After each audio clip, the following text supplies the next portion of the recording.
boa tarde ou boa noite, conforme a hora e o local onde nos estiverem a ouvir. Vejo aqui muitos rostos conhecidos, obrigado por terem vindo. Evidentemente que sabem porque é que estão aqui, não é só para beber copos e comer. A apresentação de um livro, cujo autor sou eu. Tenho aqui ilustres convidados à minha volta. Aqui está o Marlon, mais conhecido por DJ Mar Fox, um dos grandes pioneiros da cena Kuduro em Portugal, e não só, como diria o Hermano José. O António Pinto Ribeiro, enfim, um multifacetado autor, ensaísta, investigador, ligado ao projeto de investigação Memoires e ao Centro de Estudos Sociais de Coimbra, um dos principais instigadores para hoje estarmos aqui todos, se não o principal, enfim. Só faltou escrever, mas isso também não é coisa que ele não saiba fazer. E ali mais à minha direita o Dino Santiago, de Quarteira, do Porto, de Lisboa, de Cabo Verde, enfim, o crioulo Dino Santiago, figura generosa que toda a gente gosta. Toda a gente, não sei, já deves ter criado alguns ódios de estimação, espero eu. Senão também não vale a pena.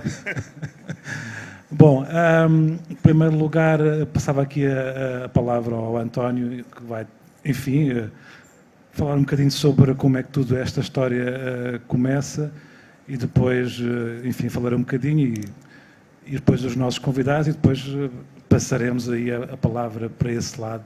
Espero que haja perguntas por aí, ou provocações, reflexões, enfim, o que quisermos, porque temos este espaço para nós, o que é ótimo.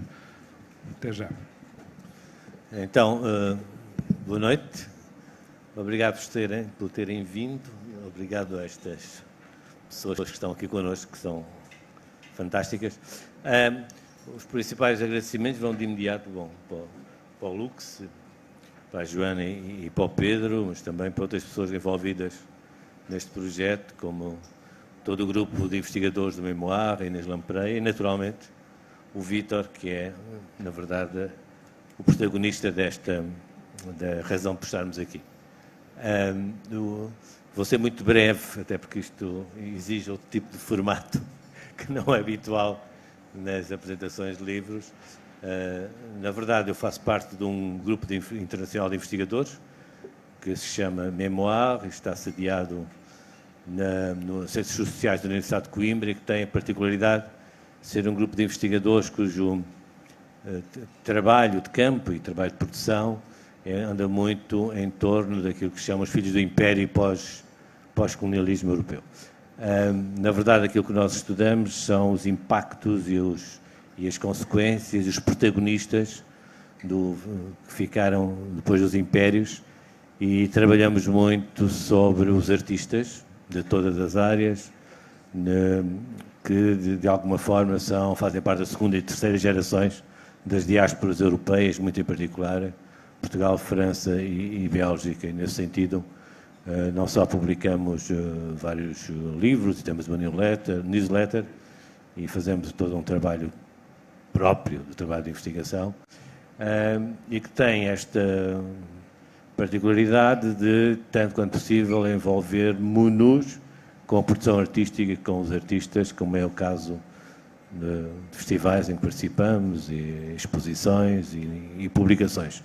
O caso do livro do Vítor surgiu exatamente neste contexto. Nós convidamos o Vítor para um seminário há 2 anos e meio, provavelmente, um seminário que encantou e entusiasmou todos os colegas que estavam presentes, e na sequência do seminário, da revelação que ele fez, do que sabe relativamente à história daquilo que ele designou e bem como a música afro-portuguesa, nós convidamos para ele escrever um livro, e coisa que fez ao longo deste último ano e meio, e é isso que estamos aqui, de certa forma, a celebrar, com um livro que tem uma capa absolutamente deslumbrante de Bruno Castanheira, a quem também naturalmente queremos agradecer.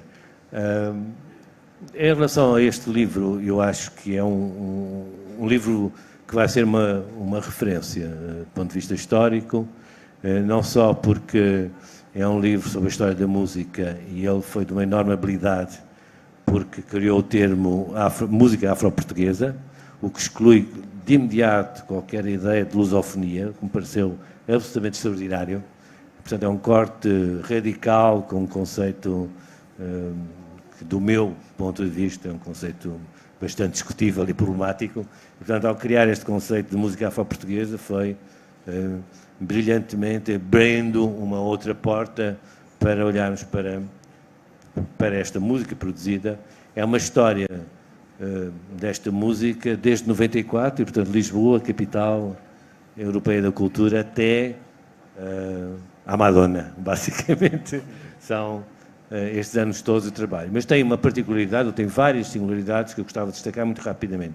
Primeiro, que não é só uma história da música, é-o no sentido em que os principais protagonistas, os músicos, os DJs, os produtores, os jornalistas, a dimensão das redes internacionais, a Príncipe, enfim, toda a cena artística musical está aqui retratada, está aqui a sua história muito, muito bem desenvolvida, com os seus protagonistas, do qual o Vítor também é um protagonista, naturalmente, mas tem outras coisas que eu acho absolutamente fantásticas. Uma é, num contexto da história da cultura portuguesa, em particular da cultura visual também. Aliás, o primeiro parágrafo é um enunciado político sobre a situação em Portugal em 94 e, portanto, de certa forma, criou um quadro e um contexto que não isolou a música e a sua produção musical. Por outro lado, estamos muito atentos sempre à dimensão internacional de que os músicos e a cena musical foram protagonistas e que tiveram esta enorme capacidade de se imporem no mercado internacional e na cena musical internacional. Eu acho que isto é uma revelação para as pessoas menos atentas da capacidade, do engenho e da criatividade dos músicos que conseguiram fazer algo de particularmente extraordinário, indo de todo aquilo que se designa os subúrbios de Lisboa para Paris, Nova Iorque, Berlim, Barcelona, todos os lugares de referência musical. Depois há outros aspectos, muito sumariamente, que eu gostaria de dizer. É um livro que está escrito de uma forma jornalística, no melhor do termo, portanto, conta uma história. Portanto, conta uma história que tem factos, tem datas, tem memórias, e nesse aspecto é também um livro muito acessível para um público mais vasto que meramente o público ligado à cena musical. Em relação ainda ao título, me parece muito bem achado, não dá para ficar parado, mas o subtítulo tem 3 palavras que são determinantes para olhar para esta história desta música, que é celebração, por um lado, e dada a dimensão festiva, celebratória dos protagonistas da cena musical, desde os anos 90, enfim, antes dos anos 90, à atualidade.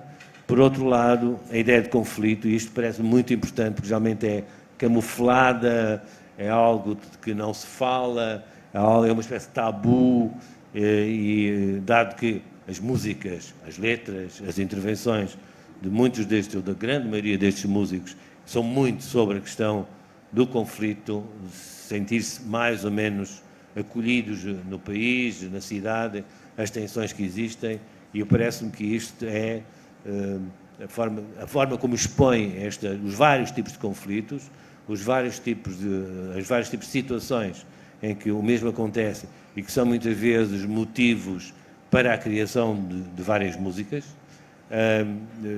Depois o tipo de intervenção, quer política, quer musical, quer artística, de muitos destes protagonistas é também muito bem apresentada. E, finalmente, acabando com a ideia da esperança. Isso acho que a maioria destes músicos são também portadores. E eu acho que isso é um dos aspectos interessantes que dá a ver. Ou seja, há esta dimensão de conflito, há esta dimensão de trauma, muitas vezes, mas também há esta dimensão de esperança, ou seja, e a possibilidade de que muitos protagonistas o dizem neste livro, de que há um futuro para esta música, há um futuro para estas gerações, há um futuro para estas pessoas, para os seus descendentes também, E isso parece-me particularmente bom que se diga isto e que sem escamotear e sem esconder. E eu para já fico por aqui, depois se houver outras hipóteses de conversarmos, passava agora a palavra ao Vítor. Bom, eu não preparei nada de especial para dizer, mas pronto, claro que sim, que vou falar um bocadinho sobre a feitura do livro. Como o António já disse, o desafio parte dele, parte do projeto Memoires, no sentido de tentar escrever qualquer coisa que remetia para esse seminário que eu dei precisamente no dia em que foi a cerimónia fúnebre do proprietário deste espaço, Manuel Reis. Foi precisamente nesse dia, portanto guardo bem essa memória por ter sido nesse dia. E é curioso hoje estarmos aqui também no Lux, neste momento a apresentar o livro. E claro que fiquei satisfeito pelo desafio, enfim. Muito do que eu disse naquela aula, eu sempre tive esta coisa, e acho que talvez seja uma coisa dos jornalistas, que é, como trabalham muito no instantâneo, no feedback, enfim, quase imediato, há esta coisa que já está feito. Já escrevi, já não vale a pena mais retocar ou mexer nisto. E a partir deste desafio do António, eu realmente fui rever tudo o que tinha produzido nos últimos 15 ou 20 anos sobre esta temática e percebi que tinha imensa coisa a que valia, se calhar, voltar e atribuir-lhe novos sentidos, voltar a falar com alguns daqueles atores com que eu tinha falado ao longo dos anos, e foi um bocadinho esse trabalho que foi efetuado. De alguma forma, como é que é de pôr isto? Para mim a música sempre foi um bocadinho esta ideia de chegar aos outros, de me aproximar dos outros, mesmo na minha idade juvenil era como se o universo da música fosse sempre uma forma de me conectar com os outros. Seja os outros no sentido individual, seja nos outros no sentido mais de comunidade, comunitário, se quisermos. Eu recordo na primeira vez que eu ouvi música hip-hop, o Grandmaster Flash, quando era miúdo, e aquilo imediatamente sentir que era uma música profundamente estranha, eu nunca tinha ouvido nada assim, mas aquilo despertou-me curiosidade para tentar perceber de onde é que vinha aquela música. Que música é esta? Quem são os protagonistas que fazem esta música? De onde é que ela vem? Vem do Bronx, mas porquê? Todas essas questões, no fundo, são aquilo que me motiva ainda hoje em dia a escrever sobre música. Essa vontade, essa sede de tentar compreender, desejo de saber e, ao mesmo tempo, também de conhecer os protagonistas de qualquer coisa que me é inexplicável, que eu sinto que me atrai de alguma forma, mas que eu não consigo compreender muito bem. E eu acho que, na verdade, essa relação, se vocês quiserem, eu não gosto muito da palavra, mas essa relação apaixonada com o objeto que se estuda, que, enfim, se tenta compreender, é absolutamente fundamental. E eu acho que ainda é um bocadinho isto que norteia, e acho que isso que norteia, espero eu, este livro. Essa vontade de conhecer pessoas que eu não conhecia, que praticam música que, para mim, acaba por ser estimulante, pelos mais diversos motivos, na verdade. Se bem que desde muito miúdo há aqui uma ideia que norteia, se eu quiser, enfim, ser um bocadinho simplista, a minha relação com a música, e tem a ver com a ideia de ritmo. Ritmo não no sentido necessariamente de entretenimento, de dança lúdica, apesar de também ser isso, evidentemente, mas ritmo no sentido da provocação do corpo, dessa coisa da fisicalidade. Eu lembro que há uns anos costumava dizer, meio a brincar, meio a sério, que música que provocasse este gesto era porque era boa. Enfim, estou a ser muito redutor, evidentemente. Mas, na verdade, o ritmo, a dimensão corpórea da música, a dimensão física da música, foi sempre qualquer coisa que me atraiu muito. E depois, porque o ritmo está precisamente ligado à ideia de comunidade. Ao contrário, muitas vezes, da cultura rock, enfim, a qual eu também reflito muito e no qual me identifico. Aliás, a minha juventude começa um bocadinho com toda a cena punk e pós-punk, mas eu acho que, apesar de tudo, esta ideia da comunidade, a ideia de nos juntarmos à volta do ritmo, sempre foi para mim muito, muito interessante e fundamental. Aliás, a minha relação assim mais apaixonada com a música começa no sentido de escrever e tentar compreender a música nos anos 90, quando é a época áurea da chamada música de dança. E não é por acaso, porque tem a ver precisamente com essas duas ideias, a ideia do corpo e a ideia de comunidade, a ideia do ritual, de alguma forma. E nos últimos 15 anos, em Portugal, foi um bocadinho isso que eu depois vim a reencontrar. Com diversas formas de me aproximar disso, seja enquanto jornalista, sim, seja também, enfim, enquanto cientista social. O meu trabalho de mestrado tem um bocadinho a ver com isso.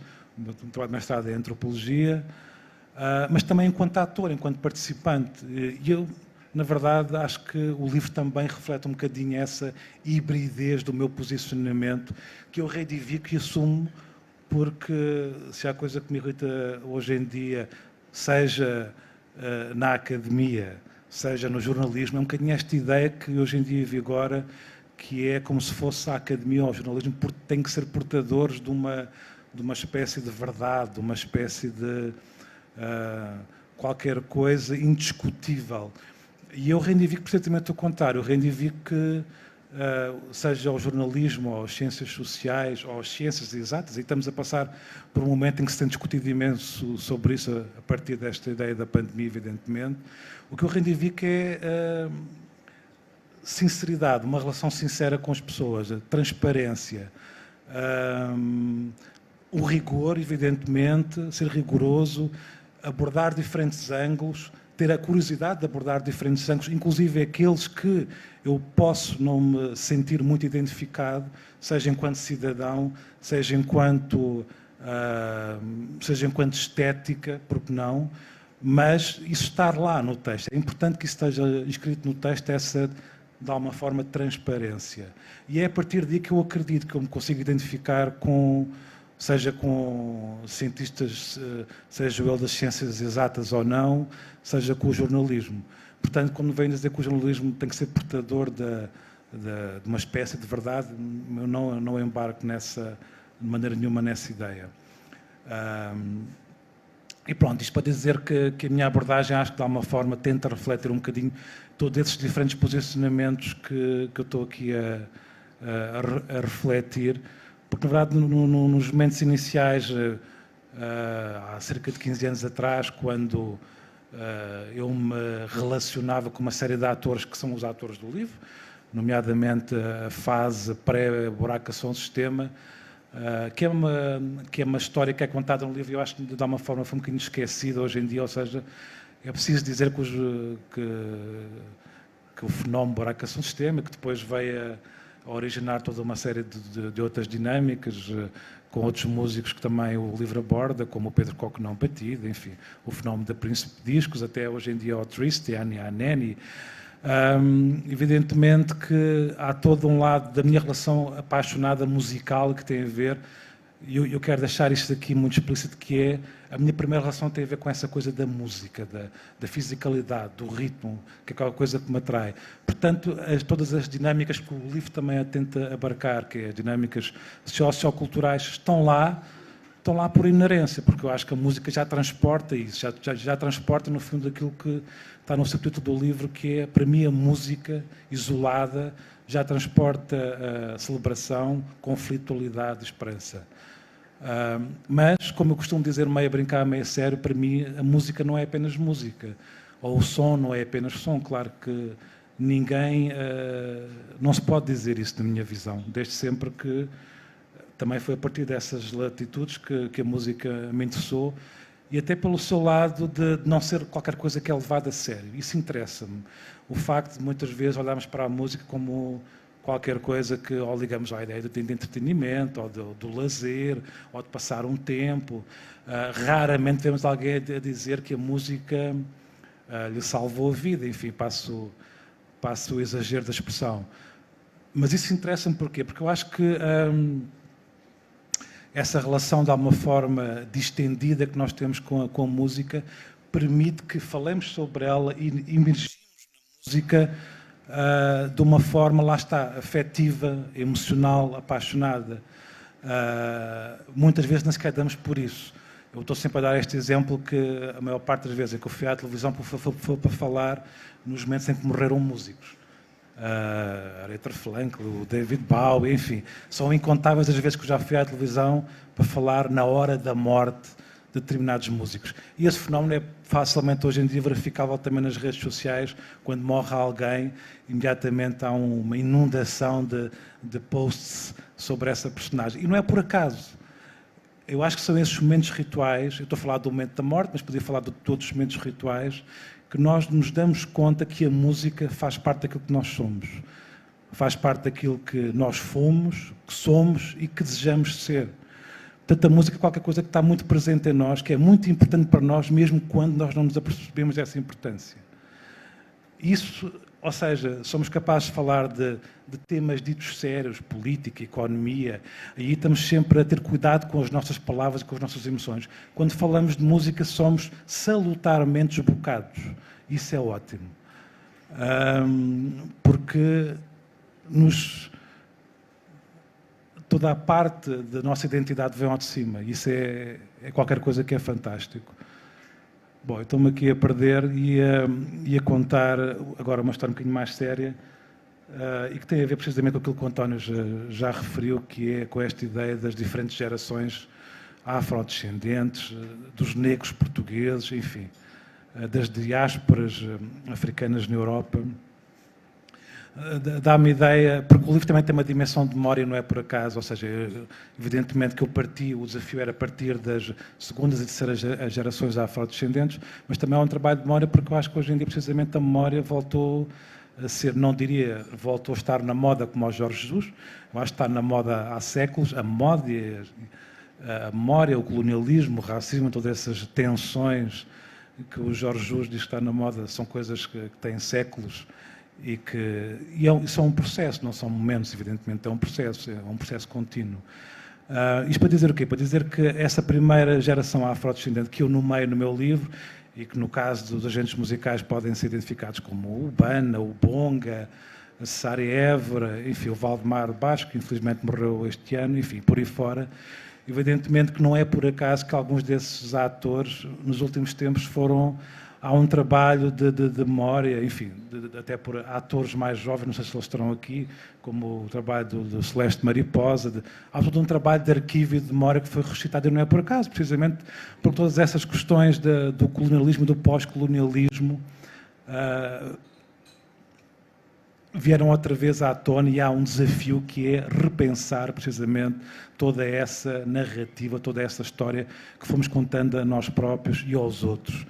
E realmente essa primeira geração, eu acho que era uma geração que, curiosamente, é passível de encontrar muitos traços de conivência com as gerações atuais, a partir dessa dimensão de muitos deles não terem tido carreiras fáceis em Portugal, e acho que não é por acaso, porque nessa primeira fase acho que Portugal estava mais interessado em tornar-se, digamos assim, europeu, do que propriamente... Havia um lastro que era tentar desligarmos dessa ideia do Portugal Atlântico e estarmos mais conectados com a ideia do Portugal europeu.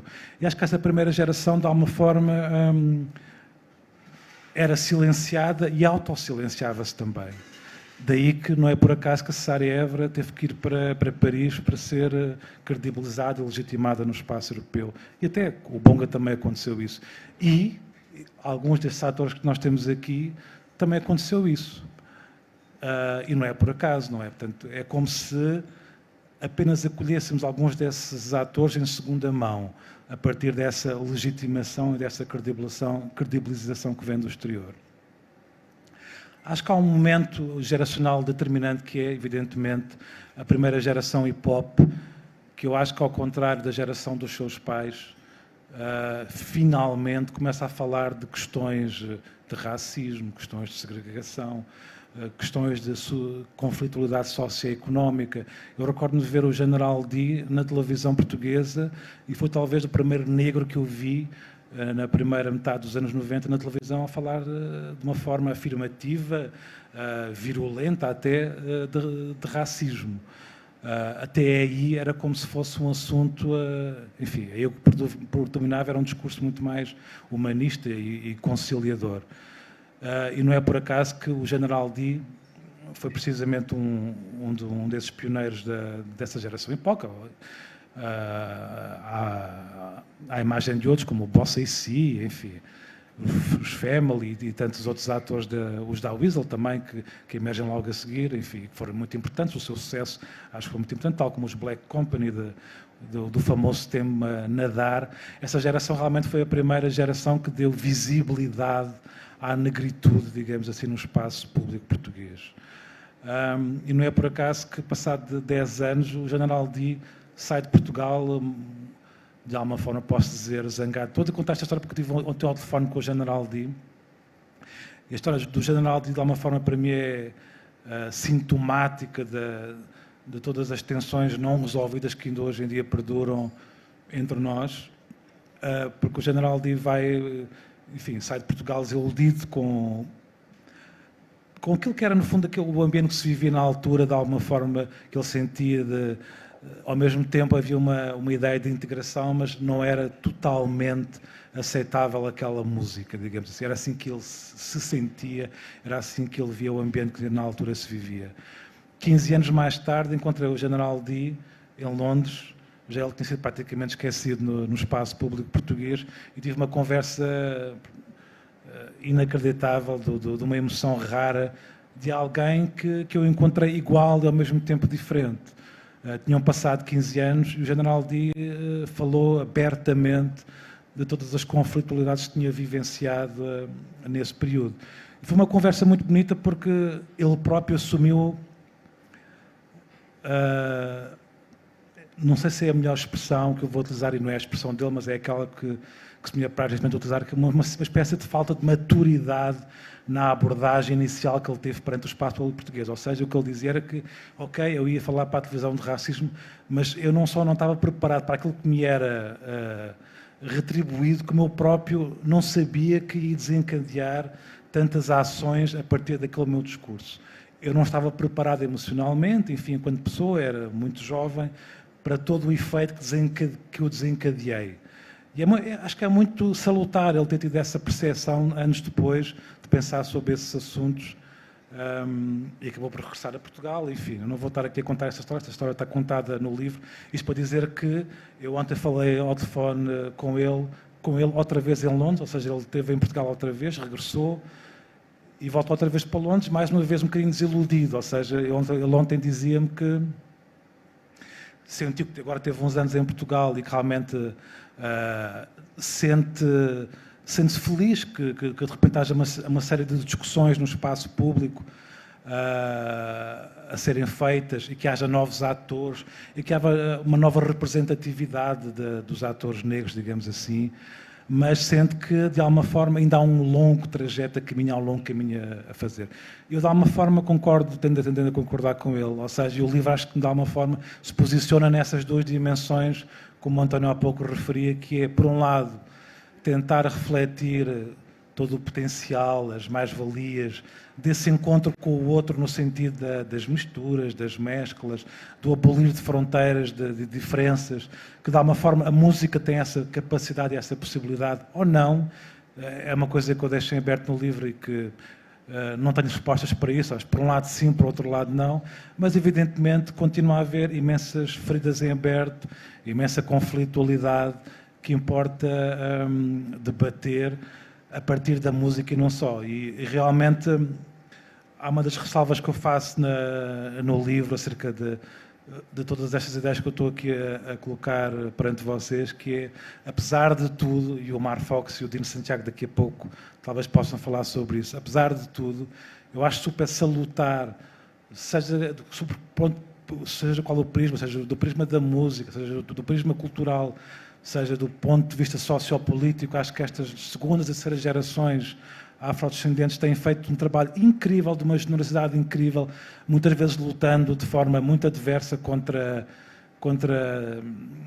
tantas dificuldades na sociedade portuguesa, e de alguma forma sinto-me satisfeito por ter, ao longo destes anos todos, aprendido imenso com eles. Espero que eles também tenham aprendido alguma coisa comigo. Mas sinto que realmente ainda há imensas cicatrizes por sarar, e acho que a música pode contribuir para esse espaço de cicatrização. Mas esqueci-me do que eu estava a dizer. Estava a dizer que, no fundo, que apesar de tudo, o universo de expectativas, seja na música ou no desporto, e mais uma vez não é por acaso que neste momento, nesta última semana, se falou no universo do futebol de questões de racismo, e acho que tem a ver com isso. No fundo, é expectável que em universos como o futebol ou da música haja muitos atores negros. Eu acho que realmente o problema do racismo e outras questões que evidentemente têm a ver com encontros e desencontros culturais só serão esbatidos em sociedades que tiveram ex-colónias, como é o nosso caso, quando essa representatividade, uma representatividade afetiva e efetiva, se transportar para todos os outros campos que fazem a nossa cidadania, a nossa vida social. Para além da música e do futebol, é isso que eu quero dizer. E agora passava aqui o micro ao Omar Fox, que eu tive a oportunidade de conhecer há uma série de anos.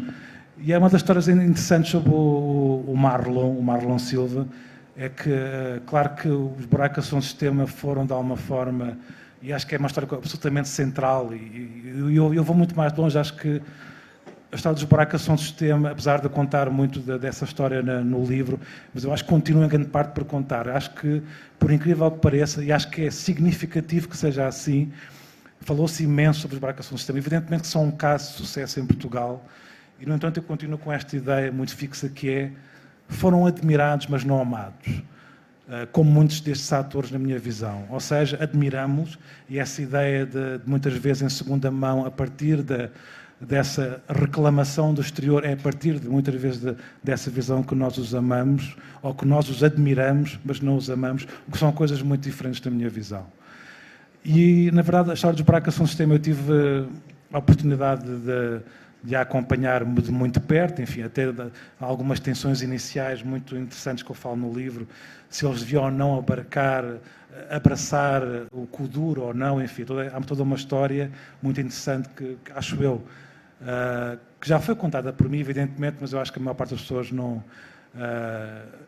será uma espécie de, pela primeira vez, é uma história um bocadinho virgem de alguma forma, essa tensão entre continuarem numa via muito mais cosmopolita, digamos assim, ou embarcarem para o Kuduro, que na altura em que os Buracos se aproximam do Kuduro era uma linguagem, era uma música que já havia imensa tensão. Hoje em dia, naturalmente, passado 15 anos, está legitimada no espaço público, mas há 15 anos gerava imensa fricção, podemos falar disso mais tarde, mas só para dizer que realmente o Mar Fox é pré-Buracos São Sistema. O Mar Fox tem todo um historial de muitos anos, na altura em que a música Kuduro não tinha praticamente visibilidade nenhuma no espaço público português, ou não havia nenhum Vítor Albalanceno a escrever sobre essa música, na verdade. Marlon, dá-lhe. Boa noite. Alô, boa noite. Sou produtor do Kuduro. Cresci a ouvir o Kuduro nos subúrbios de Lisboa. E tentei trazer essa visão do Kuduro angolano para a pista de dança. Não foi um processo fácil. Nada na minha vida foi fácil. Nem o meu nome é fácil. Então, foi uma longa caminhada para chegar aonde eu cheguei. Não vou dizer que sou um dos DJs mais internacionais de Portugal, mas estou lá próximo. Já toquei em todos os continentes. Já saí na Rolling Stone. Não sei se sou o primeiro português, mas estou também na lista de um dos primeiros portugueses. E não foi fácil, porque a televisão não olhava para a minha música, as rádios não olhavam para a minha música. Então foi preciso encontrar o contexto certo para as pessoas avaliarem a minha música. Foi preciso eu ir pintar-me de Rolling Stone para começarem a falar de Mar Fox em Portugal. E é isso que ainda me chateia muito na sociedade portuguesa, porque não olham para esta música às vezes como arte, precisam sempre de um visto americano, ou inglês, ou alemão, para aceitar a nossa música. Aconteceu com os Buraca, aconteceu com a Cesária, como o Vítor mencionou no seu livro, com o Bonga, e eu sou mais um exemplo disso. Mas estamos aí, somos fortes e estamos na luta. E espero continuar. Sinto-me português, como todos vós que estão aqui nessa sala, e sinto-me santomense também, sinto-me angolano, sinto-me cabo-verdiano, sinto-me guinense. Sou tudo isso, porque a minha música é feita disso tudo. Das influências que fui colhendo na escola, porque em casa tinham uma educação diferente do que os meus demais colegas tinham. Então, para terem uma noção, eles falavam que ouviram uma música na MTV e eu não sabia o que era isso, eu só tinha os 4 canais, não sabia o que era isso.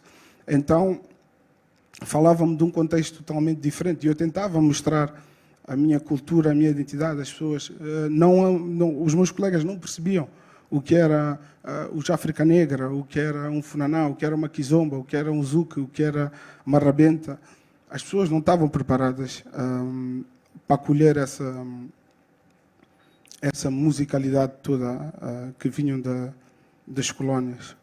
Então, eu achei que o Kuduro, e encontrei no Kuduro, havia mais, uma comunicação mais fácil entre mim e todos os meus colegas, porque tem ritmo, tem velocidade, tem groove e tem dança. Então, era fácil meus colegas perceberem. Claro que toda a gente aqui nessa sala já ouviu Friki Friki e a Felicidade são hits, mas os meus colegas ouviam também na escola, mas aqui a questão era criar uma música que se tornasse destaque, ou seja, que as comunidades, que a comunidade portuguesa pudesse olhar como arte. Então, foi todo um processo de construção, ouvindo também as músicas que eles partilhavam, os 90s, as coisas que tocavam, música eletrónica que tocava na rádio.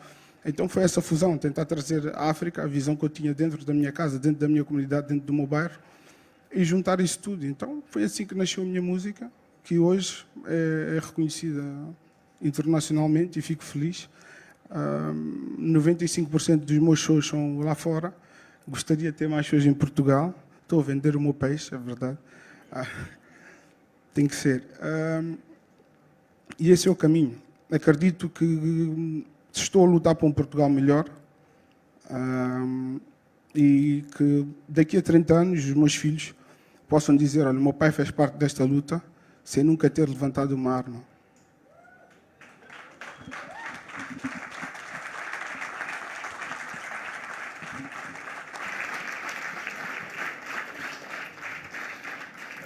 Eu ainda não tinha pensado nisso, mas é um paradoxo tremendo. Estamos aqui a falar sobre música profundamente física, não é? Aqui prisioneiros todos sentados aqui sem nos podermos dar o corpo ao manifesto, não é? Ao Marlon. E isso é uma pequena reflexão antes de passar a palavra ao Dino. Faz-me lembrar um bocadinho que muita da música, na minha visão, parte daquilo que eu aprendi, e que suponho que está também no livro, tem a ver um bocadinho com essa coisa de nós continuamos a ter uma visão muito eurocêntrica sobre uma série de noções e eu também aprendi com alguns destes músicos e tive a oportunidade de ver o Marlon no seu quarto a fazer música, que é essa forma não hierárquica de olhar para a criação, ou seja, não há ali uma tentativa de repente criar uma obra intemporal que vá parar ao museu, não. O que há é criar um momento criativo naquele instante e aquilo fazer sentido ali. E fazer ali com uma energia tremenda que tem a ver com o ali, com aquele momento. E acho isso profundamente revitalizante. Enfim, isto estava toda uma conversa filosófica, mas acho que neste momento na Europa falta isso, falta precisamente deixarmos um bocadinho a história, todo este legado pesado da história, uma espécie de melancolia que nos cerca e de repente começarmos a criar e acreditarmos na criação, seja individual, mas também muito coletiva, e o Marlon poderá falar disso mais daqui a pouco, porque é incrível a forma como muitos destes músicos, tendo uma assinatura própria e tendo um som próprio, na verdade há um espírito de comunidade, de entreajuda incrível. E aliás, e não é por acaso que é quase uma brincadeira, mas muitos destes músicos têm o sobrenome Fox. há não sei quantos Foxes na editora Príncipe. E tem a ver precisamente com essa ideia de comunidade. E isso é muito bonito, na minha visão. É muito bonito, e é mais do que bonito, é estimulante e é importante. E acho que a Europa tinha muito a aprender precisamente com esta forma descomplexada como é que se olha para a história e para a vida neste momento.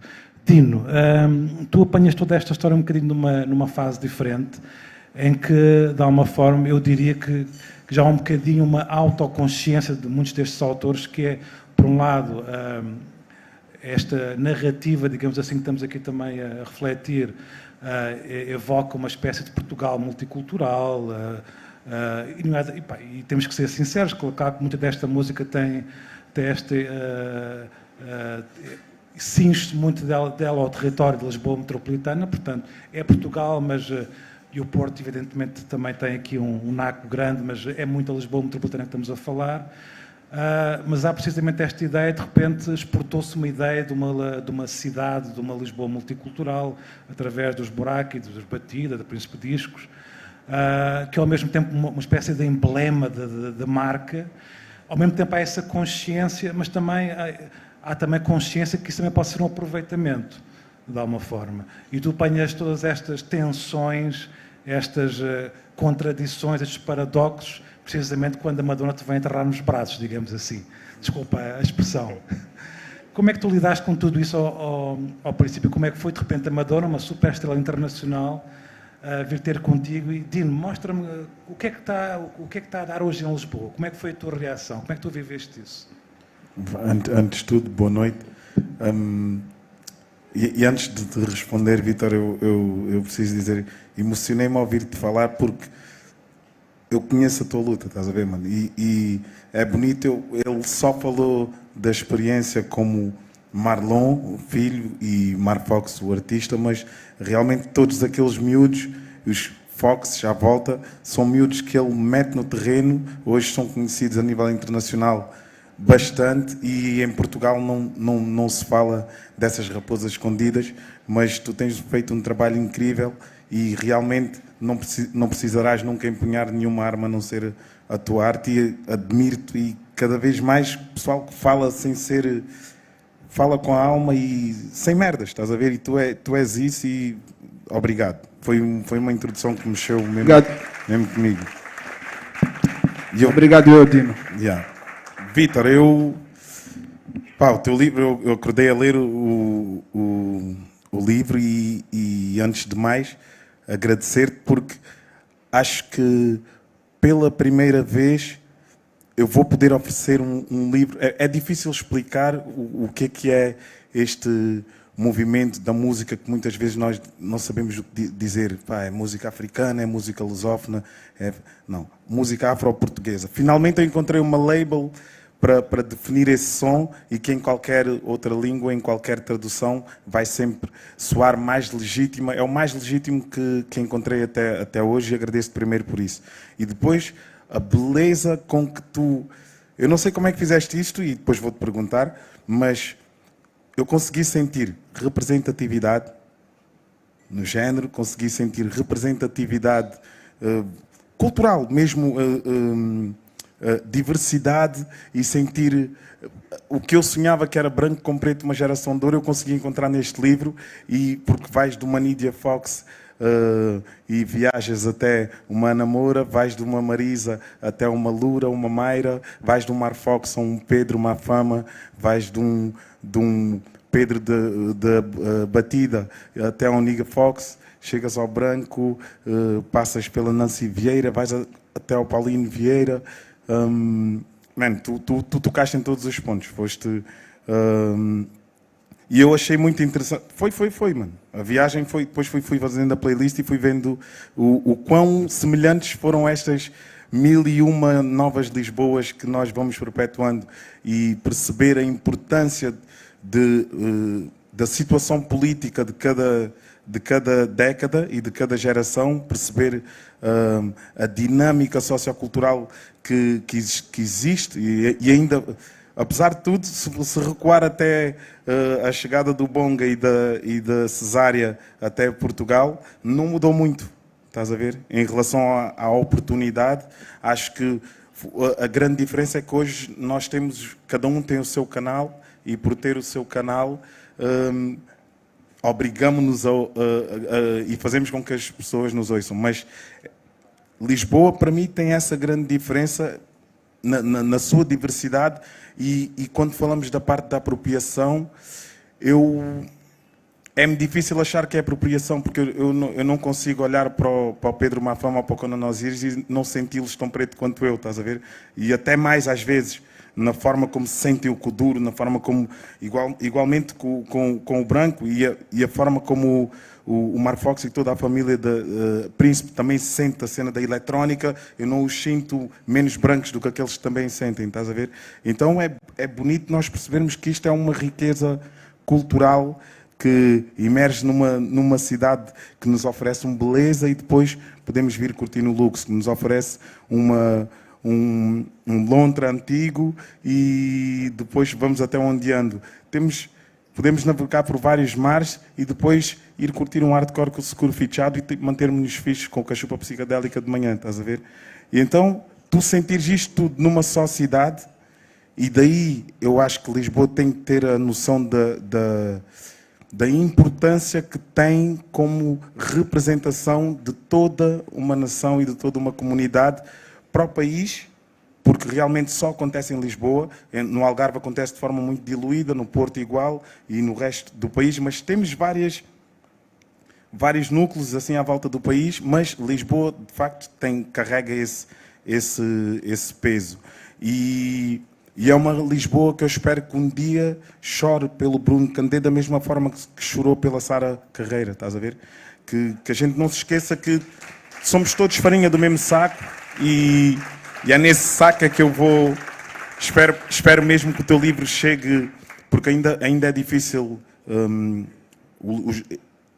histórias assim chegarem, porque são histórias que estás a narrar histórias que vêm dos subúrbios, e os subúrbios que depois são descobertos pelo mundo, e depois, lá está, era o que o Marco Fox estava a dizer, vem toda a gente de fora, faz as notícias mais incríveis sobre a riqueza cultural que cá há, e depois nós, como mídia, fazemos um repost do The Guardian ou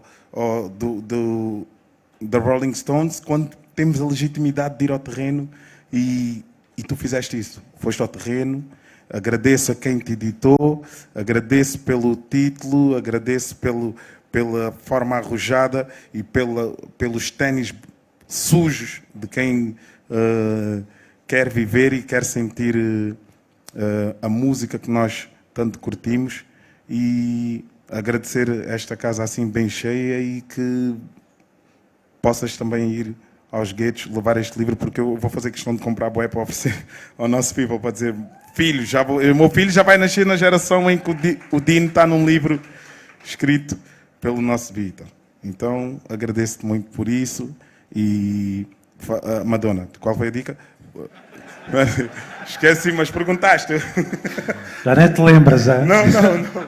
Divaguei, bué. Como é que a Madonna chegou a ti? Foi, olha... não, peraí. Como é que ela te caiu nos braços? Foi graças a Cesária Évora. Eu fui convidado por uma amiga, que é a Ive, a ir tocar no Teatro do Bairro, e ela ouviu-me, a Vitória, que era a grande amiga, ouviu-me a cantar Petit Pays, e disse, olha, tenho uma amiga incrível, vai gostar de te ouvir cantar.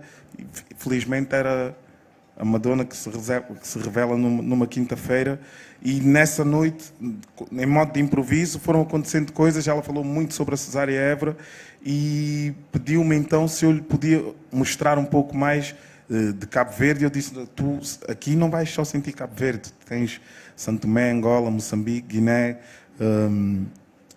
Brasil, tens de tudo um pouco, Angola, e vais beber então desde o mais tradicional até ao mais eletrónico. Mal sabia eu que depois daquilo iria originar um álbum. Foi uma pessoa que realmente sentiu muito a energia das batucadeiras, e foi aí é que lhe deu o clique.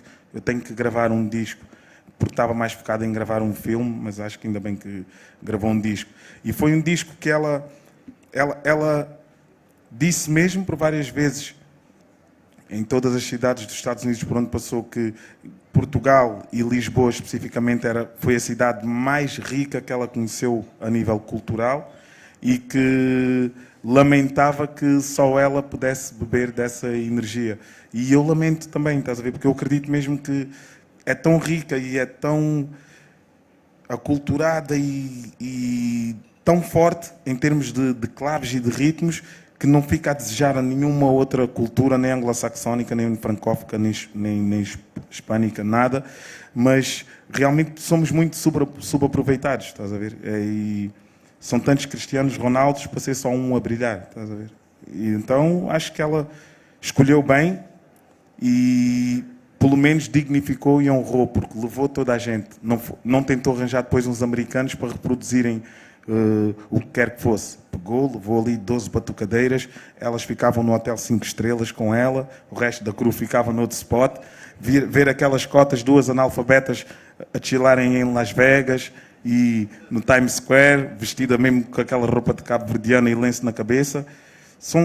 Essas são as grandes vitórias da vida e tudo isso graças à nossa música, graças à riqueza da nossa música que tu transpareces aqui, todos os países a serem representados, e estou mesmo bem orgulhoso mesmo de sentir que também faço parte de uma página desta vitória.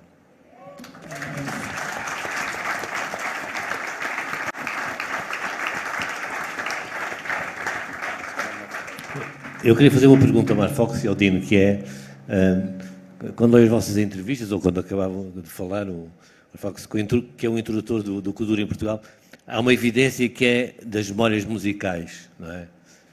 Quer de um, quer do Dino também. Mas eu gostava de saber que outro tipo de memórias familiares entram na vossa produção musical e se é consciente disso. Quer dizer, as memórias familiares diferidas ou diretas, ou, enfim, ou que vêm através de outras histórias de uma forma mais encontrada dentro de casa, ou por leituras, ou para além daquilo que é evidente para a vossa própria carreira e profissão, que é a memória musical, que outras memórias é que entram? Isso é muito consciente, isso tem consciência, estão, passa a expressão, a meter essas memórias nas vossas músicas. Mário Fox primeiro.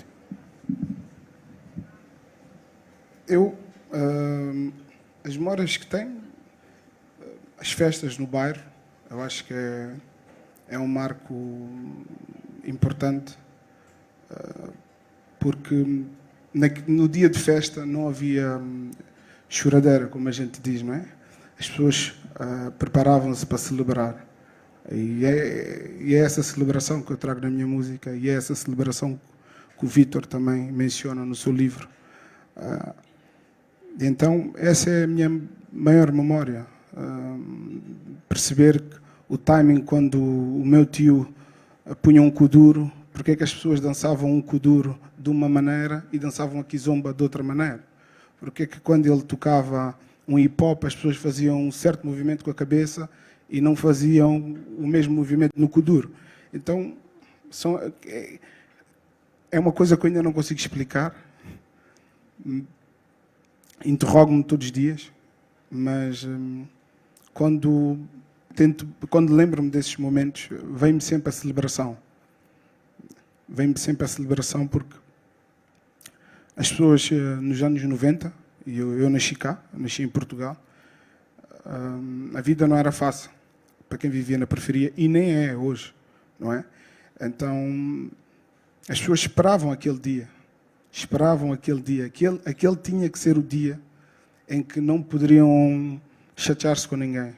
Eram momentos únicos, festas únicas. Hoje em dia vou a muitas festas, vou a muitos clubes, mas para um miúdo, se calhar de 5, 6 anos, a esperar aquela festa de Natal, aquela festa de Ano Novo, o aniversário do primo, para ouvir aquela música que já não ouves há 2 meses, não é?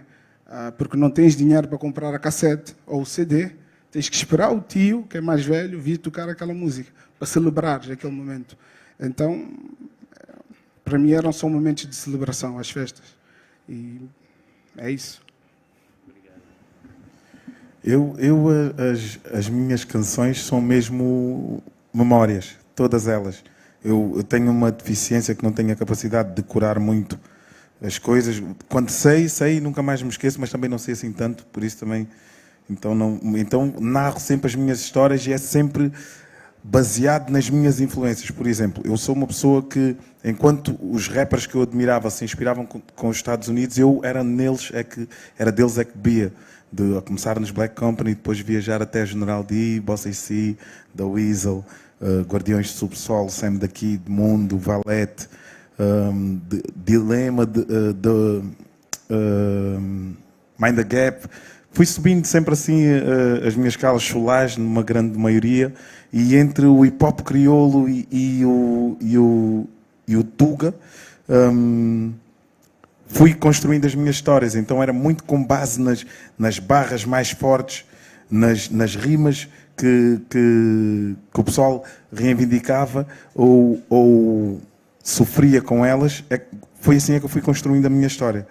Sempre ia fazendo, era o puto da igreja chamado para cantar os coros do pessoal, e lembro-me a primeira vez que o Bomber Jack me convida para fazer parte da primeira revista Hip Hop Nation e um tema, e para mim aquilo foi como se era o Michael Jackson a deixar o Thriller, estás a ver? Eu celebrei, lá no bairro celebramos, todos nós, na casa do xerife, o Cota que tinha um armazém, o chão de terra, e todos os sábados eram aquelas quetas, não é? E que vias o pessoal a sair das obras, a ir tirar a massa do corpo, depois metiam o melhor grifo, aquele sapato bem brilhante, e depois quase que não tocavam com a ponta do pé no chão, e passadas nervosas, e saíam de lá mais limpos do que entraram. Então a arte desses cotas e a ginga desses cotas é o que me nutrem hoje. Quando vou dançar, eu sei, já quando faço um som, já penso assim, o cota xerife aqui partia tudo. Eu navego muito nessa energia, e felizmente vou tendo o feedback do pessoal. Por isso, quando eu faço, são os meus primeiros barómetros, é tipo sempre ir ali à bilheira, ver assim, deixa eu ver se o Xande vai curtir. A coisa, envia para o Tigre que está lá na prisão, mas ele pode ouvir. Vamos andando assim, e o pessoal, quando dá o feedback, eu sinto, ok, esta vale. Mas também quando não está a bater, também dizem logo, e essa frontalidade, essas memórias então são as que fazem a minha música, é o cotidiano, o dia a dia. Se calhar agora, digamos aí, alguém do público. Há aqui alguns atores que eu estou a ver que também estão no livro. Ali, por exemplo, o Seguro Fichado. Olá. Não sei se alguém quer fazer alguma pergunta, enfim, falar qualquer coisa.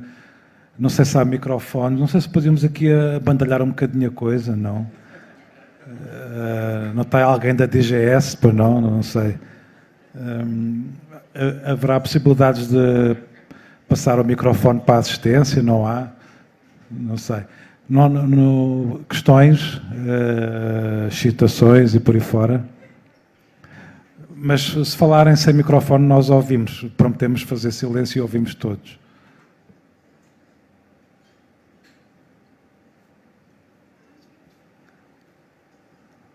Seguro, vá lá.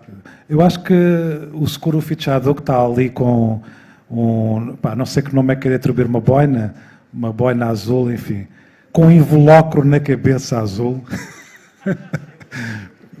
Eu acho que é um dos personagens que nos últimos anos, na minha visão, mais interessantes de toda esta geração. Até ao nível do discurso, tem tido um discurso e um posicionamento que está inscrito na própria música, combativa, de uma espécie de expressão catártica, todas as questões que temos estado aqui a falar. Não sei se queres dizer alguma coisa. Mano, se quiseres meu mic, um gajo está negativo. Podes vir aqui também. Distância 2 metros.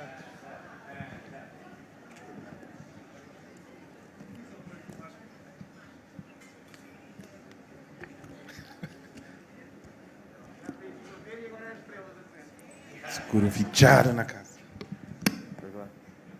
Pessoal, antes de mais, boa noite. Estou aqui presente com vocês todos. Já é uma honra estar aqui, nas palavras do homem. Aqui é plateia que uma pessoa tanto admira e muitos colegas que aqui estão. Bem, basicamente, eu estou tão curioso para ver o livro como todos vós. Acho que é um livro que veio na MUS. por tudo o que está a passar já há uns aninhos atrás. Obviamente que eu nutro de todas as opiniões que foram aqui ditas, aqui do irmão Dino, Marfox, e pronto. O que é que eu faço? O que é que eu posso dizer que difere, ou que talvez o Vítor até possa ter visto alguma coisa interessante em mim? É que, sei lá, sou filho de uma geração que veio da África e já nasceu cá, então o que eu faço, a minha arte, é um reflexo das minhas dores, praticamente. Portanto, tenho um pé lá e cá, portanto, e numa primeira conversa que fizemos os dois, foi-me feita uma questão por ti, que era, afinal tu és que és africano, és português? Pá, porra, foda-se, não sei, meu, eu sou tudo. Na verdade, não tenho que escolher. E a verdade é isso, é aceitar tudo o que é bom dos dois mundos, ou dos três, ou dos quatro. E basicamente trazer para esta reflexão, né? Eu penso que sou aqui da mesma geração do Dino, em que já nascemos cá e somos filhos de pais africanos, então basicamente temos esta dicotomia interna que nos leva tanto para lá como para cá, no bom ou no mau, e sentimos todas as dores, ou até se calhar ainda mais algumas dores do que os nossos colegas com que estudámos na escola, ouvir Nirvana e Offspring. Sim, porque eu sei que tu ouvis Offspring. Mas, sim, basicamente, para não me alongar muito, estou aqui como um curioso também e ainda bem que estava mais do que na altura de mostrar os porquês e os embriões do que levaram a música portuguesa a estar neste momento como um dos expoentes a nível mundial. Temos o Marfox, que ao fim de semana vai a Nova Iorque tocar, ou o Dino Santiago, que vai até a Ucrânia. Não sei, já foste à Ucrânia? Ucrânia não, Polónia já, mano. Ou Polónia? Ainda. Mas basicamente é isto. Pego nas palavras do Dino também, que não ficamos para trás de qualquer potência ou cultura francófona ou anglo-saxónica ou asiática. E é isto. Esta coisa da nova cena portuguesa, isso não existe, sempre cá teve. O foco é que se calhar estava... é preciso de apanhar um barco para o outro lado do rio, ou um comboio para ali para a linha de Sintra, ou um Alfa para a Quarteira, que era isso que diferenciava. Agora só há um bocadinho mais de foco, mas a coisa sempre cá existiu. Sempre cá tivemos os Gelinhos da Concertina, sempre cá tivemos os Africa Star que passaram por cá. Isto e muita coisa. Pá, eu não sei se... Não quero divagar muito, mas... Não estás a falar bem, mano. Faltou só dizer que curtias no FX, também usavas Airwalk ou Scorpion. Eu também já fui. Com certeza, mano. Com certeza. Mas, sim, de uma geração que nasceu cá, um pouco confundida até, não é? Ainda à procura de influências, à procura de respostas. E assim que passa a adolescência, tenta cada vez mais chegar às suas raízes, tentar perceber porquê. As questões são simples, mas também não são assim tão simples, não é? O que antigamente eu tinha vergonha de levar um colega para o meu aniversário porque os meus avós só falavam crioulo. E quer dizer, estas coisas, quer dizer, eu agora falo crioulo, meu, atenção, eu falo crioulo. Mas antigamente não era bem assim. Bem, isto. Bem, obrigado, Vítor. Obrigado, É bem fixe. Aquilo que o Marcos... Marcos, tu contaste um bocadinho mal a história. Eu não te... Quer dizer, a pergunta que eu te foi uma provocação, que era precisamente essa ideia de... Mas afinal, como é que tu te consideras? Africano, português? Que era precisamente para tu refletir sobre isso. Ou seja, tem a ver precisamente com anteriores conversas que eu tive com diferentes atores, de agentes, digamos assim, em que essa questão estava sempre latente, que era... E a minha questão era sempre... Mas porquê é que tu tens de escolher? Não podes... acrescentar, não podes ter duas nacionalidades, em vez de dividir, porque não assimilar. Sim, enfim, estou-me a lembrar de conversas com o Calaf Palanga, que vocês conhecem certamente, os Buraco e por aí fora, escritor e não sei o quê, em que o Calaf teve a habilidade, ele é muito habilidoso, de resolver essa questão de uma forma muito interessante. Quando ele estava sempre a questionar ia provocá-lo. Então, mas tu és angolano ou português? Porque eu dizia que tu és muito mais português do que eu sou, inclusive. Conheces muito mais gente, acho que tens muito mais a ver com Portugal real do que eu, e acho mesmo isso, não estou não estou a ficcionar. E ele ficava meio confuso, e então houve um dia que chegou ao pé de mim, pá, já sei, sou lisboeta. E pronto, e na verdade os Buraca tiveram essa habilidade, foi porque evidentemente no mercado internacional, e eu assisti várias vezes a isso, sempre que lhes eras perguntado, mas vocês praticam música angolana? O Kuduro é angolano, não é? Tanto são de Angola, não é? E eles diziam, não, somos de Lisboa, portugueses, e não sei o quê. Mas depois no artigo aparecia sempre Angola. Eles eram angolanos. Porquê? Pelo gosto, pelo exótico, evidentemente. Depois, mais tarde, sim, nos New York Times, nos The Guardian, já havia mais fidelidade, mas durante imenso tempo, mesmo que eles dissessem que eram de Portugal e de Lisboa, inevitavelmente no artigo que vinha é que eram de Angola, o que é bastante curioso. E, portanto, essa questão de identidade, de posicionamento, aparece sempre, e é um conflito latente. Enfim, estamos aqui a falar muito de conflitualidades, mas também há evidentemente conflitualidades de quem cria a própria música, de não saber posicionar, e o que eu acho normal. Eu recordo-me precisamente no início do Kuduro quer dizer, as pessoas do hip-hop não gostavam de Kuduro. Porquê? Porque o Kuduro, no fundo, remetia para uma ideia,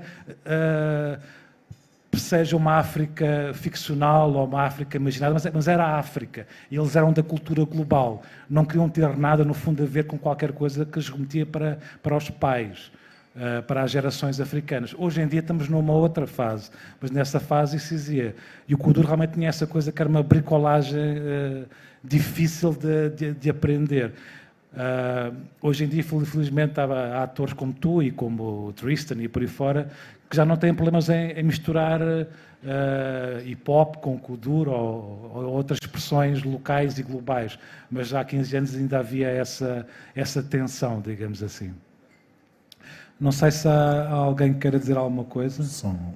Posso só dizer claro. uma coisa, aproveitar a tua deixa, porque realmente havia um fosso entre quem ouvia Kizomba e Kuduro e o pessoal do hip-hop. Se fosses do hip-hop, quase que não podias ouvir Kuduro, então se estás a ouvir Kuduro, não, então não és real. E pretos e brancos, não havia... E então, lembro-me perfeitamente que acho que esse foi o verdadeiro twist, e acho que por isso é que o hip-hop também começou a tomar essa dimensão maior, foi realmente quando a Kizomba começa a ganhar um posicionamento, depois o Kuduro aumenta também a sua proporção em relação ao hip-hop, o hip-hop fica ali naquele nicho e de repente dá um boom e o pessoal começa a assumir os nossos ritmos no hip-hop, e começas a ver participações do pessoal do hip-hop com a Kizomba e kuduristas igual, e tu percebes que muitas vezes, calhar, também é difícil nós conseguirmos que as pessoas cheguem até nós, porque nós próprios temos muitas barreiras e muitos preconceitos que ajudam, também não dá para perceber bem, estás a ver? E tipo, o que é mais legítimo, se é fazeres hip-hop tuga, se é fazeres um Kuduro ou uma Kizomba. E agora venha o diabo e não escolha, estás a ver? Só para dizer que, ao contrário de ti, essa designação música afro-portuguesa, e também um bocadinho do António, eu não estou particularmente satisfeito com ela. Não, mas por isso é que eu frisei. Precisamente. Tipo, ou seja, não há outra ainda melhor do que essa. Por isso, até lá, talvez mantém os skills. Mas acho que não é por acaso que nos últimos tempos tem havido muitas questões a propósito da linguagem, porque precisamente em torno destas questões há uma grande dissociação entre aquilo que estamos aqui a falar, que é a realidade no campo, se tu quiseres, a realidade vivida por todos nós, e a linguagem. Há pouco tempo, recordo de uma conversa que eu tive com a Grada Quilomba, em que ela falava precisamente disso, da dificuldade que ela teve em escrever um livro. A Grada Quilomba é portuguesa, mas viveu muitos anos em Berlim, e da forma, e fez um livro a partir destas ideias do racismo, e da dificuldade que ela teve em expressar em português as questões que ela queria ver traduzidas no livro. Portanto, há uma dissociação entre a realidade e a linguagem. Daí muitas conflitualidades que têm havido nos últimos... Ainda esta semana tivemos uma no campo de futebol, precisamente, a partir da linguagem. Isto para dizer o quê? Porque a música afro-portuguesa é apenas uma uma aproximação à realidade, incipiente, ingênua, se tu quiseres, é a minha visão. Mas sim, faço minhas palavras do António, prefiro isso a música lusófona, que é paternalista na minha visão, mas o meu sonho é um dia pôr, é o meu sonho pessoal, não é o teu, se calhar, nem do Mar Fox, é estar em música portuguesa, ponto final. Possivelmente, e aí se calhar não estamos a ter a grande parte destas conversas. Ou temos, porque na verdade vocês têm todo o direito, vocês, os praticantes da música, de a considerar, seja lá o que é que for. E não tem que ser necessariamente música portuguesa, como é evidente. Queres dizer algo mais? Não, só dizer que é nobre o prefixo a portuguesa. Por isso é que senti que, enquanto que lusófono eu sentia-me uma propriedade de alguém, aqui afro-português acho que estão todos bem representados, pelo menos de uma forma mais justa, nem que seja por o A ser a primeira letra do alfabeto. Pronto, ok, é justo. Bom, não há mais ninguém que queira falar. Está ali a Paula. Eu vi logo que a Paula Nascimento queria dizer qualquer coisinha. Ui, vem aí.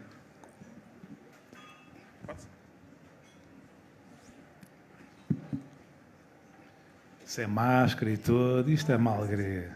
Estou a brincar. Ok, então, boa noite a todos. Eu sou assim um bocadinho tímida, por isso não falo muito alto. E queria só introduzir nesta conversa um aspecto que eu acho que é importante, que é o espaço.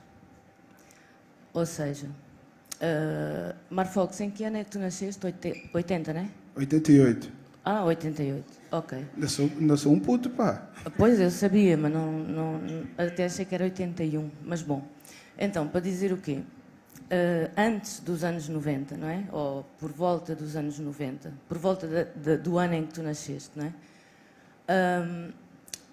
Os africanos circulavam nos bairros onde habitavam e era muito raro ver africanos, ou vamos dizer negros, para esclarecer, porque há africanos brancos e portugueses negros. Mas então, os negros movimentavam-se nos seus bairros e era muito raro ver africanos no centro de Lisboa, a menos que fosse no Caixo de Dré para apanhar o comboio, essas coisas. Os africanos em Lisboa movimentavam-se nas discotecas africanas. O IF, o Candando, o Aiué, o Kudiçanga, o Kusunguila. Era aí que se encontravam os africanos. E muito raramente na noite de Lisboeta. Então, isto para chegar aos espaços, que era o que eu queria introduzir, que é a figura do Zé da Guiné, a figura do Hernani, Miguel, que são duas pessoas...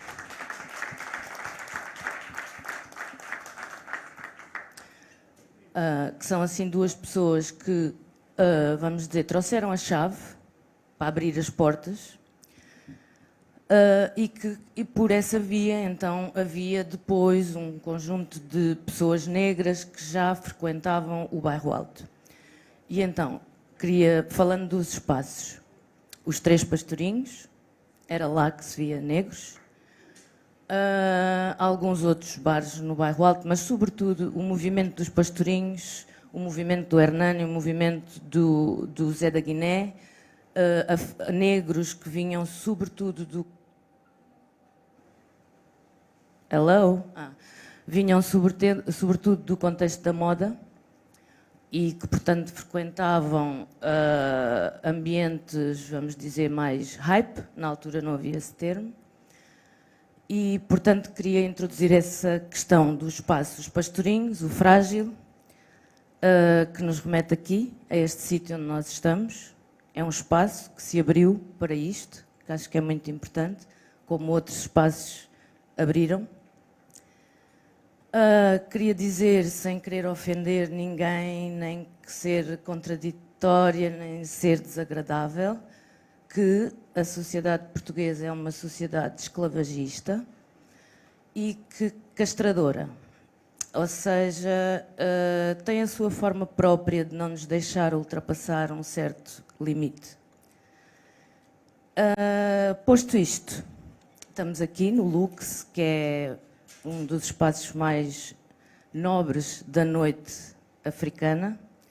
Isto porque quando eu, uma vez antes, fiz uma outra iniciativa sobre a África e um dos pontos de referência é que estava a ser colocado África num dos pontos mais nobres da cidade, que nesse caso era a Torre de Belém, aqui é o Lux. Fico muito contente de estar aqui porque eu gosto muito de ficar e fico muito contente de ver tanta gente interessada por este movimento. E só para finalizar, a questão dos espaços, que é que muitas vezes me perguntam se deveria haver um espaço africano, um espaço para os africanos. E eu, embora essa questão eu já tenha tido ideias muito diferentes da que tenho hoje, tem vindo a mudar, o que eu acho que nós precisamos nesta sociedade é um espaço de dignificação, um espaço de dignidade. É esse que tem que nos ser dado, ou que deveria ser-nos dado, e não ser necessário buscar essa dignidade fora, como disse o Mar Fox e, claro, o Dino, todos temos essa experiência. Quer dizer, eu não tenho porque não fui fora, se tivesse ido. Pronto, acho que era isto e mais nada. Obrigada. Obrigado, Paulo. Sim, no livro eu tento, enfim, falar um bocadinho sobre alguns desses espaços, nomeadamente esse trabalho de memória também, de alguma forma, essa fase dos anos 80 e 90, em que realmente houve uma série de espaços, como a experiência das noites longas do Hernani e do Zé da Guiné, que foram absolutamente, na minha visão, fundamentais. Tu és um bocadinho mais nova do que eu, possivelmente não terás ideia dessas noites, mas pronto, estamos a falar do pré-beleza. Eram noites que decorriam no espaço, depois no palácio onde veio ser o Beleza, e que eram noites absolutamente singulares nessa altura, pelo encontro de pessoas muito diferenciadas, de pessoas, e sim, claro, intelectuais e de boêmia, de pessoas que frequentavam na altura o bairro rural, mas também pessoas precisamente que vinham das discotecas ditas da música africana, ali ao pé da Assembleia, o Lontra e por aí fora, até às pessoas do Mercado da Ribeira, porque isto eram noites que começavam às 2 da manhã e iam até de manhã. Talvez o António Pinto Ribeira tenha uma memória até muito mais interessante sobre essas, mas foi talvez a primeira experiência, enfim, posso estar a ser completamente, enfim, não sei se não estou a exagerar, mas foi assim a primeira experiência que eu tive assim de noites onde música africana, ou sei lá, ou afro-europeia, ou afro-global, ou whatever, de repente tinha uma expressão muito intensa e era vivenciado por pessoas muito... Não só diferentes no sentido da cor da pele, não é isso, é de diferentes enquanto experiências que elas traziam para aquele lugar. Era realmente um espaço, passa a expressão, a única expressão que me ocorre, era um espaço realmente onde pelo menos havia uma aparência muito forte de democracia. Isso, não houve assim muitas experiências como aquela na minha visão, dá-me ideia. O António poderá eventualmente falar sobre isso. Mas sim, concordo contigo, evidentemente, que houve uma altura, precisamente na fase apogeótica dos buracos que são o sistema, e está ali o condutor que tem que falar, está-se a esconder, mas eu já ouvi, em que se falou muito sobre isso, como é que de repente havia uma visibilidade tão grande desta música e não havia precisamente espaços onde se pudesse ouvir esta música, porque na verdade também nas discotecas chamadas discotecas africanas, nem sempre muitas destas músicas tinham espaços nesta fase. E o Mar Fox está aqui que não me deixa mentir, ou talvez me deixe, não sei. Não, é verdade. E portanto aí claramente que as noites da Príncipe no Music Box foram importantes, foram pioneiras de alguma forma. Agora concordo contigo. Eu, na minha visão, depois houve imensas questões sobre se devia haver mais noites, tipo a noite da Príncipe no Music Box. Eu acho que não, na minha visão. Acho que deve haver, sei lá, noites mais misturadas possíveis e, sei lá, e cada um fazer as noites que quiser. Não tem que ser necessariamente um espaço apenas para aquele género de música, evidentemente. É a minha visão. Mas realmente houve um momento em que era talvez um momento de afirmação em que eu acho que foi necessário isso acontecer. Queres falar sobre isso, Marlon? Sobre esses primeiros tempos da experiência da Príncipe? Porque há uma coisa muito interessante que é, Eu recordo nesses tempos de falar com o Marlon, ele dizia uma coisa muito gira que era, de repente, virem pessoas da Portela de Sacavém e da Quinta do Mocho que tinham uma noção do centro de Lisboa como uma zona perigosa, uma zona desinteressante, onde não se passava nada. Portanto, eles não queriam vir ao centro de Lisboa, eles não queriam ir ao Lux ou ao Music Box, e começaram a ir ao centro de Lisboa porque de repente havia estas noites. Ou seja, isto para dizer o quê? Porque o preconceito, Mark Fox, corrige-me se estou errado, o preconceito no sentido das ideias feitas existe de um lado e do outro, de alguma forma. E é precisamente a música pode ter essa possibilidade, essa capacidade de as abalar, pelo menos, se não as dissipar. Sim. No início era estranho eu dizer a um amigo meu, olha, vou tocar ao Music Box. E ele dizia, o que é isso? É um clube no centro da cidade, no Cais de Chutré. Não conheço, não vou. Então, mas eu vou tocar, vou tocar a nossa música. Quanto tempo? 10 minutos? Não, vou tocar a noite toda. É mentira, é impossível. E eu dizia, não, vou tocar. É uma noite que está a começar agora. E estão a apostar em mim. Quem está a apostar em ti? Quem é que está a apostar em ti? Quem são essas pessoas? Será que querem te roubar? Será que gostam mesmo da tua música? Então, são essas barreiras, não é? Por exemplo, quantas pessoas daqui é que já foram à Quinta do Mocho? Mas sabem o nome do bairro. É o medo do desconhecido. O medo do desconhecido não nos faz, às vezes, avançar. Então é preciso quebrar essa barreira. Então acontecia dos dois lados. Não é? Se a Noite de Príncipe fosse na Quinta do Mocho, quantas pessoas nessa sala iam a uma Noite de Príncipe? A Noite de Príncipe na Quinta do Mocho é feita desde 2001. São essas noções que a gente precisa ter. Os miúdos do meu bairro, quando começaram a vir para o Music Box, foi estranho, porque eles ficavam de um lado. Quem conhece o Music Box sabe que tem um lado do bar e tem o outro lado. Então eles ficavam do lado do bar e as pessoas do centro da cidade ficavam do outro lado. Parecia um muro de Berlim invisível. As pessoas não se misturavam porque tinham medo do desconhecido. Esta música quebrou esse estigma, quebrou essa barreira, possibilitou que pessoas que se calhar nunca iam estar juntas a celebrar, e volto a falar em celebração, voltaram a celebrar. Estiveram juntas para celebrar. Quer dizer alguma coisa?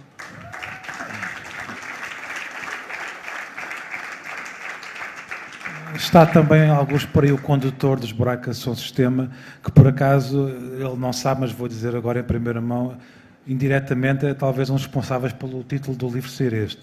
Porque eu recordo num dos primeiros concertos dos Buracos Som Sistema, o condutor dizer qualquer coisa, eu não sei reproduzir a frase exata, mas é um bocadinho esta ideia de, ok, sei que vocês estão aí na assistência e estão a ouvir esta música, isto é Kuduro, não sei o quê, é música estranha, não é? E tal, pronto, é música dos pretos, dos pobres, não é? Mas quando vamos tocar, vocês vão ver que não vão ficar parados. E é um bocadinho esta ideia que o livro tenta transportar, essa coisa da música enquanto dimensão física, de dimensão rítmica, que, independentemente dos nossos preconceitos, de repente somos transportados, somos emergidos pela música. Ou pelo menos, aparentemente, há essa possibilidade. Claro que o título do livro também remete para uma dimensão mais política, que tem a ver precisamente com o contexto atual, que é essa ideia de não dá para estar parado, no sentido de tomarmos posições, de sermos ativos em termos de cidadania perante, enfim, a nossa ação cívica. Condutor, estás aí? Eu não consigo vê-lo. Condutor, não bebeste silêncio, pois não? Chega aqui, chega perto. É isso. Tu lembras-te do que eu estou para aqui a dizer? Isso era qualquer coisa que tu dizias regularmente nos espetáculos ao vivo dos Buraca.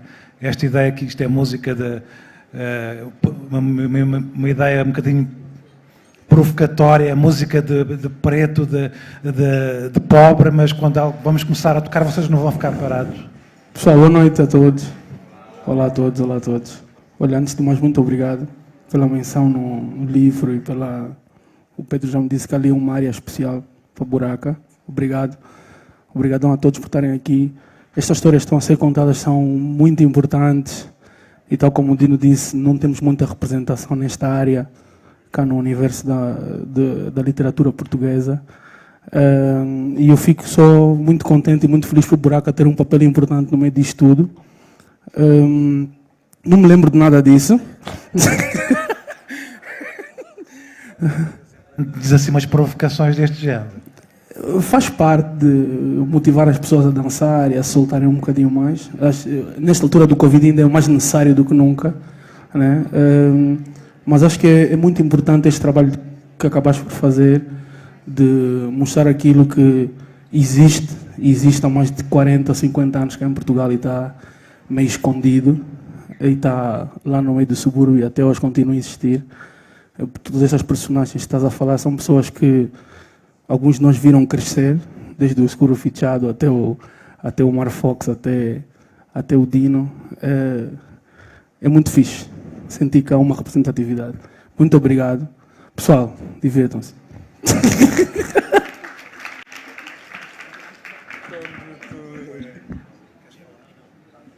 A falar um bocado. Não, só porque não é, nós assistirmos ao fenómeno dos Wet Bad Gang, não é? Que foi um boom gigante. Eu lembro-me do início dos Wet Bad Gang e foi o condutor o responsável. E lembro-me da forma efusiva com que ele já via aqueles putos a brilharem, e hoje, pronto, são os colossos que são, mas há sempre um mentor, e ele foi mesmo o responsável por isso. Daí virem as Nenis e os Julinhos e o resto da vida, e os Dinos e o caraças. Bom, se não houver mais questões de dar assistência... para ver se ali alguém quer falar. Ou tentas falar, projetar a voz, então tens que vir aqui, é a única maneira. Sem fio.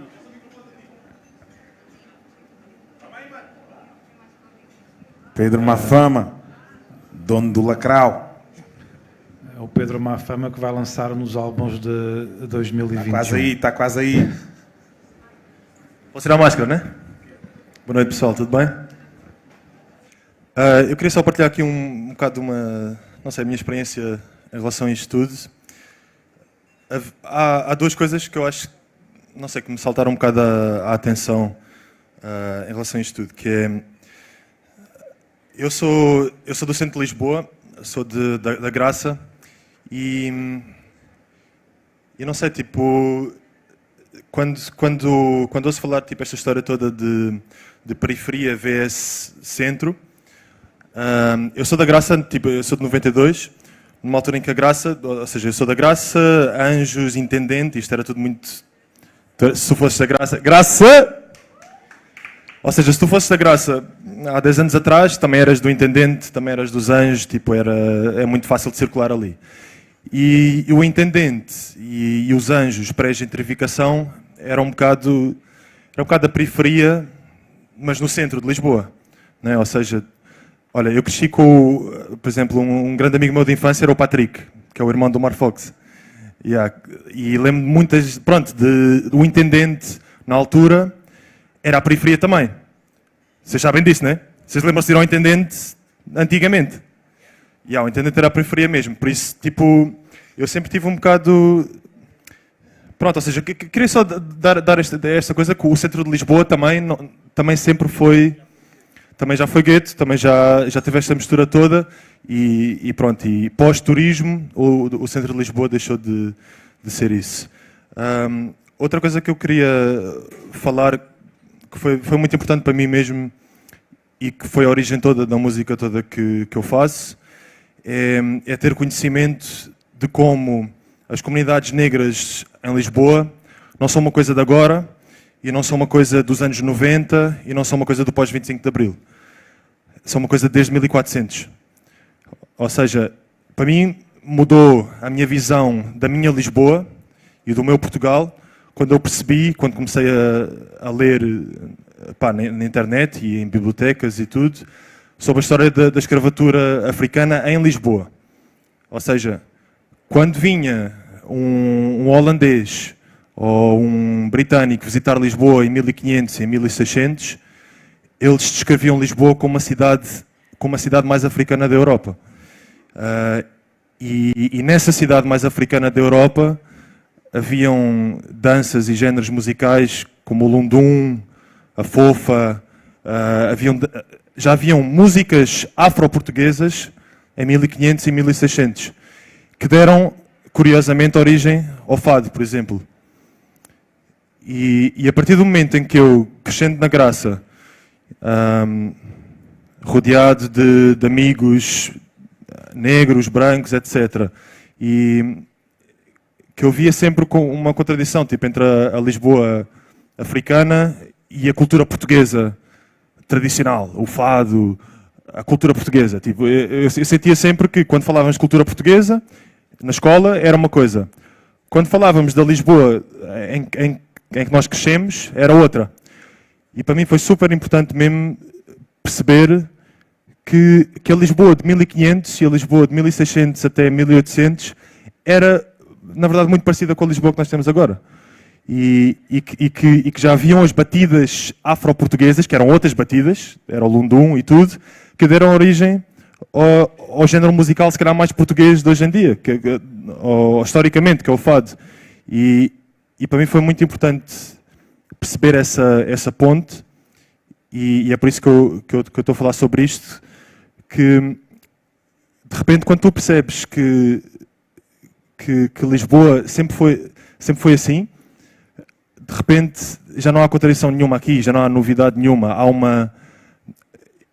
um círculo que se está outra vez a concretizar. Quando tu passas pelas ruas da Alfama e tu ouves uma música do Nigga Fox, eu acho que aquilo não é contraditório. E quando tu passas na Madragoa e ouves as flautas da Príncipe Discos, as peles, os tambores, para mim não é contradição nenhuma. Porque a Madragoa já foi o bairro do Mocambo, há muitos séculos atrás, que era um bairro de escravos africanos.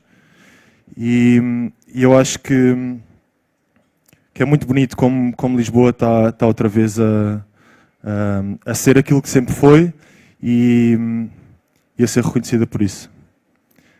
Obrigado. Bom, obrigado, Pedro. Acho que é mesmo o fim, a não ser que haja aí mesmo alguém que esteja assim desesperado para dizer Toti qualquer Samed. coisa. Não. O Toti vai falar, ok. Boa noite, família. Sou o Toti. Não vou me alongar muito. Vou tentar. Pronto, acaba. Basicamente, eu queria primeiro... Boa noite, Vitor. Parabéns. É um prazer estar aqui. Eu vou tentar ser muito breve. Eu tenho uma sugestão primeiro. Eu, quando vi o cartaz do vídeo, do livro... Ai, meu Deus.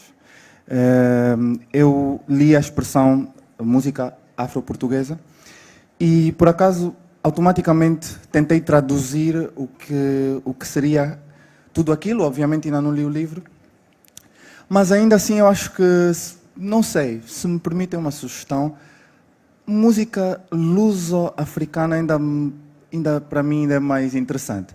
Dói-me menos. Mas pronto, é uma sugestão que eu gostava de fazer. Outra coisa que eu gostava de dizer eu acho que basicamente, eu como luandense, eu sou luandense, eu estou em Lisboa há muito pouco tempo,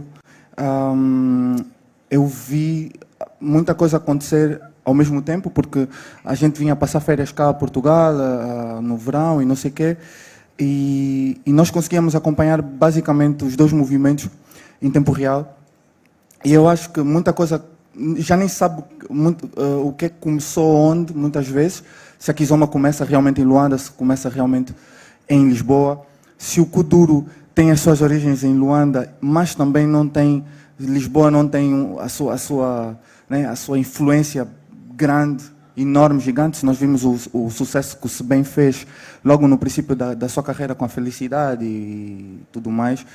Ou seja, eu acho que está muito interligado, eu como angolano consigo sentir isto. Então, eu acho que isto conta um bocadinho, é um documento que conta também um bocadinho da história da música angolana, porque o que acontecia aqui reverberava também em Luanda, reverberava no Mindelo, em Maputo, em Bissau, etc, etc. Então, eu acho que agora, finalmente, sinto que com documentos como este, com abordagens como esta, vem consolidar um bocadinho também o papel que Lisboa já deveria ter assumido há muito tempo, que é o papel de assumir este espaço, né, de multiculturalidade, né?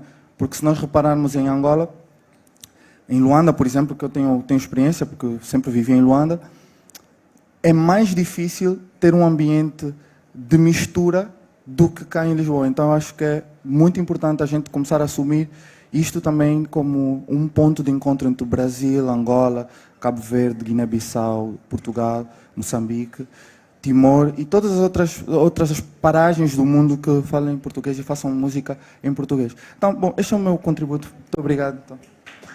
Obrigado, Totti. Totti Samer. Vamos finalizar. Eu vou te ajudar, não só para te ajudar, só para te ajudar. Porque é que ainda a música afro-portuguesa ainda me satisfaz um pouco mais, simplesmente porque luso-africano, eu acho que para quem vem lá de fora e ainda ias ter que explicar o que é luz ou nunca mais ias sair daqui, estás a ver? Então, esse debate é infindável, na verdade. Um copo tu e o Totti, vocês vão encontrar um bom termo. Por agora, podem mudar a label na FNAC, se faz favor, e meterem-nos ali afro-português. Vamos deixar-nos aqui de conversas entre nós e a sessão vai continuar agora com uma estreia mundial com Dino Santiago pela primeira vez no papel de DJ. Espera aí, não é DJ, no fundo... Tu vendeste-me assim. Não, no fundo eu vou reproduzir o teu livro. Pronto. Vou reproduzir o teu livro. Está-se bem, é uma ode ao que nos ofereceste, então é só o mínimo. Vai ser um play stop? Não, e só para tu estás à vontade, porque acho que hoje merecias também este momento, este lugar de fala assim. Mas só deixar uma dica tipo a ver se alguém depois da minha time aí da arruada se consegue levar a minha Rafaela para ir comer, que o meu Lucas já deve estar com fome. Mas vou bolir, já? Então vá, trabalha.